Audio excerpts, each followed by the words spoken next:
Bom dia!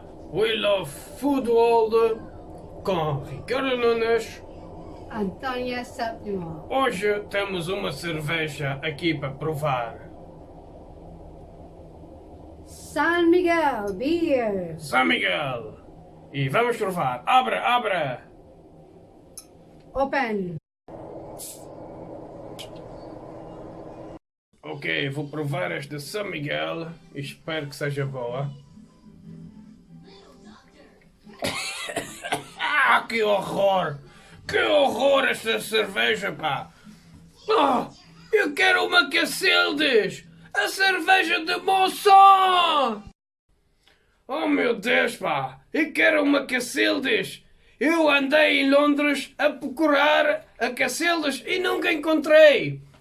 Por que o Brasil faz essas coisas tão boas no Brasil e aqui na Europa, em Londres, não há nada disso? Cacildes, a cerveja do Monson é tão boa, pá, e quer provar ela, pá! Oh, meu Deus! Até a Virgínia faz um perfume e as mulheres ficam loucas! Oh, meu Deus! Eu quero cerveja! Ela quer o perfume! O que se passa? A cachaça engarrafada com mel era tudo que um tal Antônio Carlos tomava. E todo mundo chamava de mel mesmo, até a hora que esse tal Antônio Carlos resolveu abreviar a coisa. E o mel virou mé. Nós vamos tomar tudo de mé.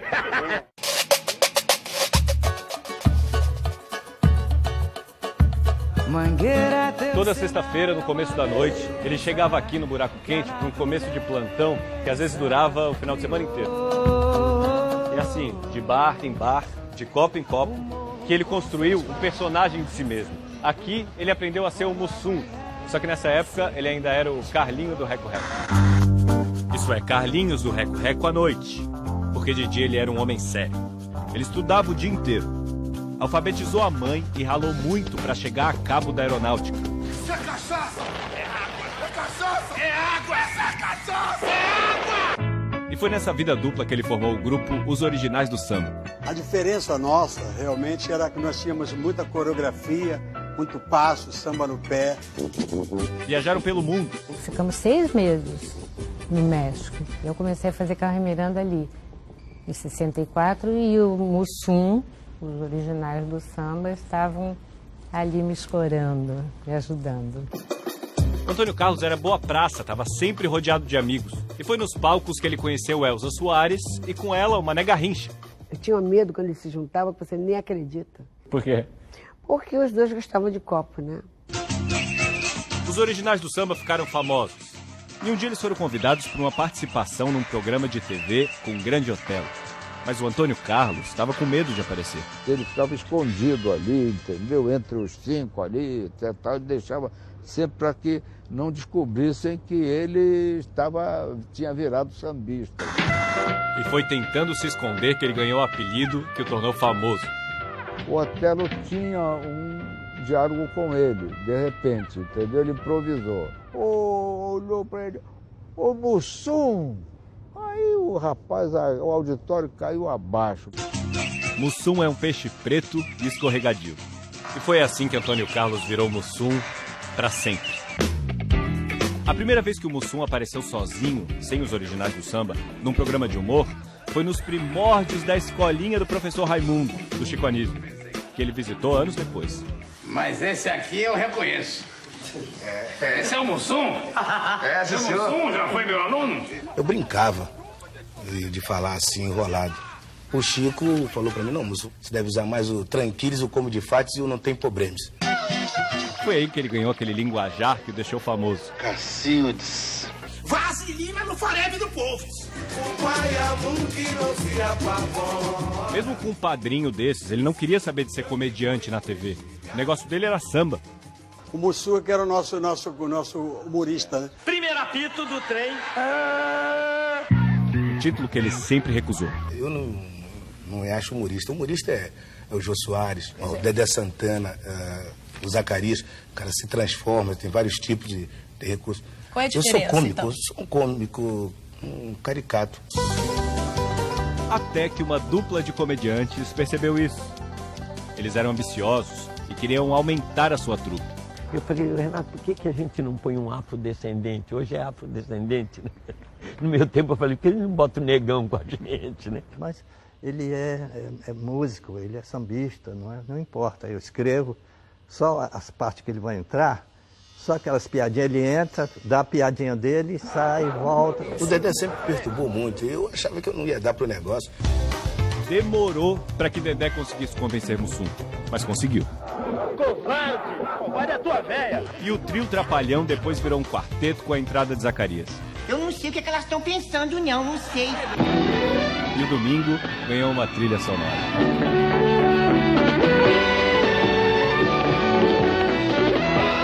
Os Trapalhões, na verdade, era a cara do Brasil, porque tinha aquele nordestino, era o Didi, tinha o Dedé, que era o galã da periferia, e tinha aquele menininho que não cresceu, que era o Zacarias, e tinha o Mussum, que era o malandro do humor, aquele cara que bebia e não dava mau exemplo. Nos anos 70, 80 ou 90, eles faziam as mesmas piadas e era engraçado.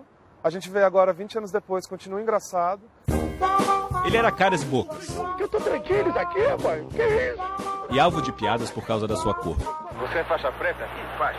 Sou preto inteiros, compadre, inteiros. É um palhaço voando. Essa é a véia, criou. Era racista as piadas se faziam com Mussum? Ninguém entendia isso como racismo. Ninguém. Era uma brincadeira, era uma caricatura. O personagem que ele fazia na TV era parecido com quem ele era? Na verdade, ele fazia com bastante simplicidade. O Mussum era o cachaceiro. O Antônio Carlos, ele bebia normalmente. Eu pratico o heterocopismo socialmente. Era caseiro, ele só era assim meio preocupado com as crianças em sentido de estudo, né? Ele era meio rígido. Foi difícil para conciliar televisão, filme, música, e ele acabou expulso dos originais do samba. Aí o Mussum teve que optar. Optou pelos Trapalhões. E anos depois, o sucesso dos Trapalhões também acabou levando o grupo à separação. Eu não gosto de falar nesse assunto, porque foi um ano muito difícil para nós quatro. Não foi entre nós a confusão, foi de empresa para empresa. Aí resolvemos fazer um filme, ele ia fazer outro e tal. Eles voltaram 9 meses depois, mas nunca mais foram os mesmos. E Antônio Carlos era um homem diferente daquele do começo dessa história. Ele ouvia jazz, fumava charutos importados e bebia uísque. Em 94 vieram os problemas de saúde. Ele chegou a passar por um transplante de coração, mas não resistiu. O homem que deu alegria a milhões de crianças deixa o Brasil um pouco mais triste. Mas esse não foi o fim de Mussum.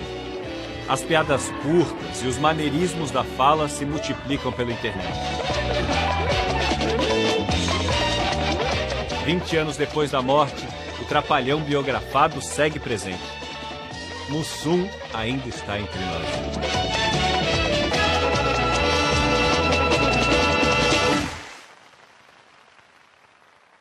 Que figuraça. Fez parte da nossa infância, né? E um humor legal, inocente, né? Engraçado demais, simpático demais. Eu diria que ele era fantástico. Isso, hoje ele falaria, vai Brasil!